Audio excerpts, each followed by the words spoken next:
or story of what it's like to be gender nonconforming student at HSU. Okay, so being a gender nonconforming student at HSU is, let's see, it's similar to how it is anywhere else, but it's also not.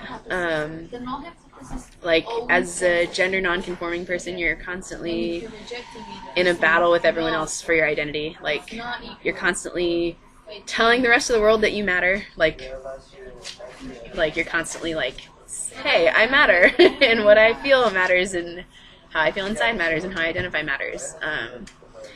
And like at HSU, it's like there's more people around you who are also gender nonconforming, and that makes it easier, you know. And then we have an administration who tells us that they accept us, which definitely helps.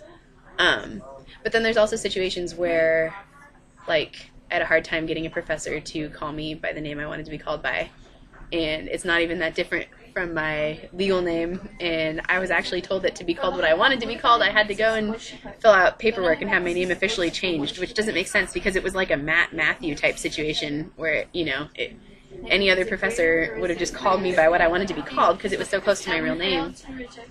And I personally felt like the fact that I'm gender nonconforming kind of came into that because I had mentioned it early on, and it was just like, I don't know, the professor was like likening my situation to that of other trans students and saying like, oh, I know this is an issue for you guys, and like, so you're just going to have to do that. And I was like, if you know this is an issue, you should be more empathetic, you know, like you should be working with me more on this maybe if you know that students struggle with this. So I think that the administration and the professors here at HSU could do more and go further in helping students here feel comfortable, but you know, it's definitely better to be here than like, I'd rather be here than like where I'm from, you know, so there's that. So you know, I appreciate the effort that HSU makes to be an inclusive and safe environment for people like me.